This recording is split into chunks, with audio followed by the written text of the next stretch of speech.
కసిగా ప్రయత్నిస్తే విజయం ఖచ్చితంగా వస్తోంది. కానీ వెళ్లే దారి మాత్రం మార్చొద్దు.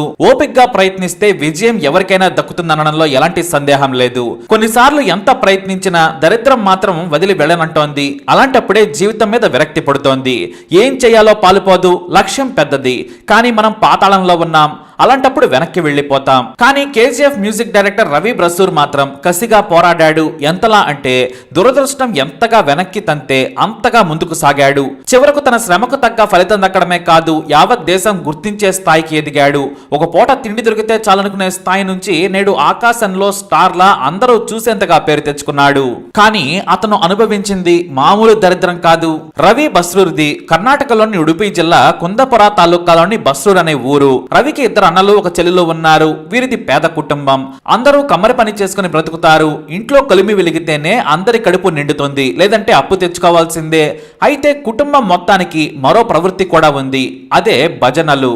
అందరూ భజనలు పాడుతారు, తాళం వేస్తూ డోలక్ వాయిస్తారు. రవి మేనమామ కీబోర్డ్ ప్లేయర్ కూడా. ఊరూరు తిరిగి పాటలు పాడి భజనలు చేసి ఎంతో కొంత సంపాదిస్తుంటారు. అయితే రవి పెద్దయ్యే సమయానికి అందరూ గొడవ పడ్డారు. గ్రూప్ లీడర్ గా ఉన్న మామయ్య వీరిని పక్కన పడేశారు. దీంతో ఆర్థికంగా ఇబ్బంది మొదలైంది. అయితే యుక్త వయసులో ఉన్న రవికి మ్యూజిక్ మీద ఆసక్తి పెరిగింది.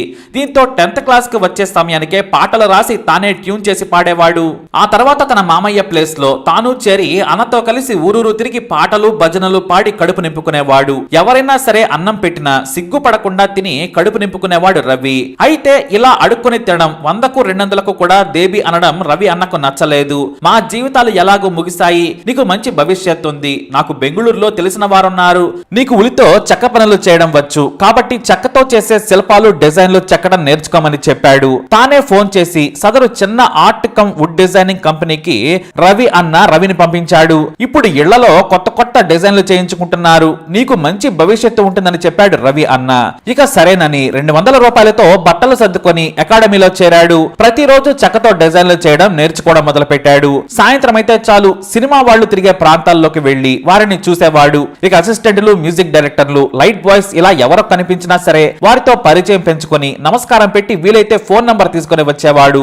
ఒక వ్యక్తి పరిచయమై మ్యూజిక్ టాలెంట్ ఉంటే చాలా అవకాశాలు ఉన్నాయి, ఎందుకు అనవసరంగా చెక్క పని చేసుకుంటూ లైఫ్ వేస్ట్ చేసుకుంటున్నామని చెప్పాడు. దీంతో తన అన్నకు చెప్పకుండా బయటకు వచ్చి అప్పటి వరకు దాచుకున్న అతి కొద్ది సొమ్ముతో కీబోర్డ్ కొనాలనుకున్నాడు. కానీ డబ్బులు సరిపోలేదు. వెంటనే మళ్ళీ తన అన్నకే ఫోన్ చేసి నాకు కీబోర్డ్ కావాలి అన్న, నేను భక్తి ఆల్బమ్ చేస్తున్నాను, సక్సెస్ అయితే వెంటనే వస్తాయి అని బ్రతిమలాడాడు. తమ్ముడి టాలెంట్ మీద ఎంతో నమ్మకంతో సరేనని అప్పు చేసి మరీ డబ్బులు పంపించాడు. ఆ తర్వాత ఉడిపి అర్చనతో భక్తి పాటలు పాడించాడు. కానీ వాటిని రిలీజ్ చేసేందుకు ఇతర ఖర్చులకు డబ్బులు లేవు. దీంతో కీబోర్డ్ అమ్మేసిన రవి పాట ఆల్బమ్ రిలీజ్ చేశాడు. అది కాస్త ఫ్లాప్ కావడంతో రూపాయి కూడా తిరిగి రాలేదు. ఆ దెబ్బకు మళ్ళీ రోడ్డు మీద పడ్డాడు. ఇక చేసేది లేక అన్న సాయంతో మళ్ళీ అప్పు చేసి ఒక చిన్న కంప్యూటర్ కొని మ్యూజిక్ క్రియేట్ చేయడం స్టార్ట్ చేశాడు. అది కూడా తన ఊరిలోనే మ్యూజిక్ స్టూడియో మొదలు పెట్టాడు. అయితే ఇదివరకే ఉన్న పాత పరిచయాలతో ఓ బి గ్రేడ్ సినిమా ఛాన్స్ వచ్చింది. అంతా రెడీ అయ్యే సమయానికి ఆ మూవీ కాస్త పట్టాలెక్కలేదు. చివరకు ఫోన్లు చేసినా ఎవరు రెస్పాండ్ కాలేదు. ఇక లాభం లేదని స్నేహితుల సాయంతో ఏకంగా ముంబై వెళ్ళాడు. పబ్బులలో మ్యూజిక్ చేస్తూ ఉంటే సినిమా వాళ్ళ కంటపడొచ్చు, అలా సినిమాలకు మ్యూజిక్ చేసే ఛాన్స్ వస్తుంది, లేదంటే అట్లీస్ట్ మ్యూజిక్ ఆల్బమ్స్ అయినా చేయొచ్చు అనుకున్నాడు రవి. అలా ముంబై వెళ్ళాడు. అక్కడ మళ్ళీ వుడ్ డిజైన్ కి డిమాండ్ ఉండడంతో తనకు ఆ పని రావడంతో ఆ పనిలో కుదిరాడు. ఉదయం చెక్కలు చెక్కటం, రాత్రిళ్లు పబ్బులలో మ్యూజిషియన్ గా ఛాన్స్ కోసం ప్రయత్నించటం, ఇది అతని పని. అలా తిరగగా ఓ పబ్బు ఓనర్ రవి ఉత్సాహం చూసి వచ్చేయమన్నాడు. మంచి శాలరీతో పాటు ముంబైలో కత్తి లాంటి రూమ్ కమ్ ఫుడ్ పెట్టిస్తానని హామీ ఇచ్చాడు. ఇంకేముంది, తన రూమ్ ఖాళీ చేసేసి అంధేరి వెళ్లేందుకు లోకల్ ట్రైన్ స్టేషన్ దగ్గరకు వచ్చాడు రవి. అయితే ముందే చెప్పుకున్నాం కదా ఇది దరిద్రం వెంటాడిన కథ అని. ఆ రోజు కూడా దరిద్రం వెంటే వచ్చింది. అదే రోజు లోకల్ ట్రైన్ లో ఓ బాంబ్ పేలడంతో ముంబై మొత్తం అతలాకుతలమైంది. బస్సులు ఆగిపోయాయి, లోకల్ ట్రైన్లు ఎక్కడికక్కడ నిలిచిపోయాయి. పోలీసుల భద్రత పెరిగింది. ఇప్పుడు అంధేరిలో ఉన్న కొత్త రూమ్ కి కాదు కదా, పాత రూమ్ కి కూడా వెళ్ళాలనుకున్నాడు. తన అన్నకు ఫోన్ చేసి సిట్యువేషన్ వివరించి చెప్పాడు. ఎందుకు నీకు కష్టాలు, ఏదైనా ఉంటే మన దగ్గరే చూసుకుందాం, నువ్వు వచ్చేయమన్నాడు.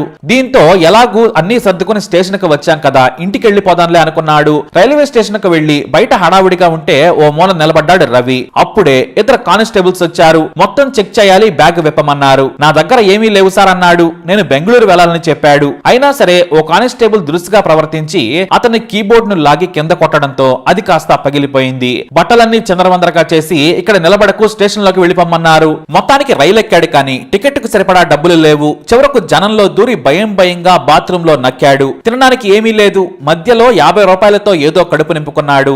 ఎలాగో అలా బెంగళూరు చేరుకున్నాడు. కానీ రైల్వే స్టేషన్ నుంచి బయటకు వచ్చేందుకు దారి లేదు. దీంతో ఆ రైలు ముందే స్టేషన్ బయట ఆగింది. అక్కడే దిగి నడుచుకుంటూ బయటపడి తన అన్నకు ఫోన్ చేసి తీసుకుపోమని చెప్పాడు. ఆ తర్వాత తనకు తెలిసిన వారికి మళ్లీ ఫోన్ చేసి డబ్బులు అరేంజ్ చేసి ఇంటికి రవిని చేరేలా చేశాడు అతని సోదరుడు. అలా 2 నెలలు గడిచిపోయాయి. 2 నెలలు ముగియగానే బెంగళూరు మీదకు మళ్లీ మనసు మళ్ళింది. ఊళ్ళో ఉండి కొలిమి పనులు చేస్తే ఏమొస్తుంది? మహా అయితే 100 రూపాయలు. కానీ మ్యూజిక్ డైరెక్టర్ కావాలనేది ఓ కల.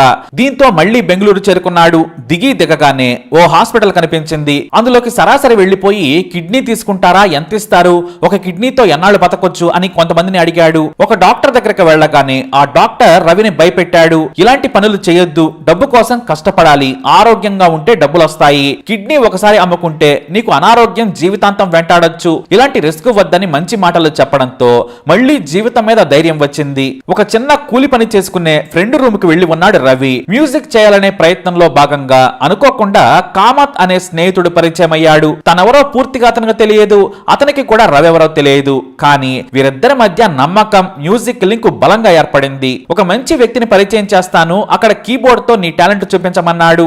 ఆ మాట వినగానే ఎగ్జైట్ అయ్యాడు రవి. టాలెంట్ ఓకే, ముందు నా దగ్గర కీబోర్డే లేదన్నాడు రవి. కామత్ మాట్లాడలేదు. తన పర్సులో నుంచి 35,000 రూపాయలు తీసి చేతిలో పెట్టాడు. కొనుక్కొని రేపురా అన్నాడు. ఆ డబ్బులు చూసి రవికి కాసేపు హార్ట్ బీట్ ఆగిపోయింది.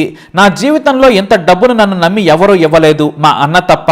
నిజంగానే ఇస్తున్నారా అని అడిగాడు. అవును, అనవసరంగా కంగారు పడకని రేడియో జాకీ ఫ్రెండ్ ను కల్పించాడు. అతని ద్వారా బిగ్ 92.7 FM లో మ్యూజిక్ జంగిల్స్ చేసే ఎడిటర్ జాబ్ దొరికింది. శాలరీ 15,000. ఏడాదికి 2 సార్లు శాలరీ పెరుగుతుంది. బాగా పనిచేస్తేనే సుమా అన్నారు FM హెడ్. నాకు ఇంక్రిమెంట్ అక్కర్లేదు సార్, జాబ్ పోకుండా చూడండి సార్ అన్నాడు రవి అమాయకంగా. అలా ఆ వచ్చిన ఛాన్స్ ని ఉపయోగించుకొని మ్యూజిక్ ప్రోగ్రామర్ గా మారాడు. అంతేకాదు, సినిమా వాళ్ళు స్టూడియోకి వస్తే చాలు చేతులు కట్టుకుని డోర్ దగ్గర నిలబడేవాడు రవి. వాళ్ళు కిందకి వెళ్లి కార్ ఎక్కే వరకు తన గురించి చెప్పుకొని సినిమా ఛాన్సులు అడిగేవాడు. అలానే అక్కడే ప్రశాంత్ నీల్ తో పరిచయం కలగడం రవి జీవితాన్నే మార్చేసింది. ఉగ్రం మూవీకి మ్యూజిక్ డైరెక్టర్ గా ఛాన్స్ వచ్చింది. ఎవరి దగ్గర పని చేయలేదు, అనుభవం కూడా లేదు. అయినా సరే ప్రశాంత్ నీల్ కు టాలెంట్ ను ఎలా ఉపయోగించుకోవాలో చాలా బాగా తెలుసు. అలా మూవీ ఛాన్స్ ఇచ్చాడు. ఆ తర్వాత KGF తో తిరుగులేని స్థాయికి తీసుకెళ్లాడు. ఒకప్పుడు తన ఊరిలో చిన్న రేకుల షెడ్ లో 35,000తో చీప్ గా మ్యూజిక్ స్టూడియో ఏర్పాటు చేశాడు రవి. ఇప్పుడు దానిని అంతర్జాతీయ స్థాయిలోకి మార్చాడు. మరొకటి బెంగళూరులో స్టార్ట్ చేశాడు. ఈ స్టూడియోను తన గురువు జీవితాన్ని ఇచ్చిన ప్రశాంత్ నీల్ తోనే ఓపెన్ చేయించాడు. చూసారా, ఎక్కడో కొలిమిలో సమ్మెటతో పనిచేసుకునే స్థాయి నుంచి ఇప్పుడు జాతీయ స్థాయిలో మంచి మ్యూజిక్ డైరెక్టర్ గా పేరు తెచ్చుకున్నాడు రవి. కానీ ఆ విజయం వెనక 15 ఏళ్ల కటిక దరిద్రం ఉంది. అయినా సరే ఓపిక ఉంటే విజయం అదే వస్తుంది అనడంలో ఎలాంటి సందేహం లేదు. అందుకే నెవర్ గివ్ అప్ యాటిట్యూడ్ అనేది చాలా ముఖ్యం. అయితే ప్రతి చోట ఓ వ్యక్తి సాయం అవసరం. రవికి అన్న సాయం వెలకట్టలేనిది. ఆ తర్వాత కామత్ చేసిన సాయం మరిచిపోలేనిది. తనకు సరైన తిండి లేకున్నా తమ్ముడి కోసం ఎంతో సాయం చేసి అతని విజయంలో తాను చేయగలిపాడు అన్న. మరి ఈ స్టోరీ గురించి మీ అభిప్రాయాన్ని కమెంట్ ద్వారా తెలియజేయండి. వీడియోని లైక్ చేయండి, షేర్ చేయండి, మా ఛానల్ ని సబ్స్క్రైబ్ చేసుకోండి.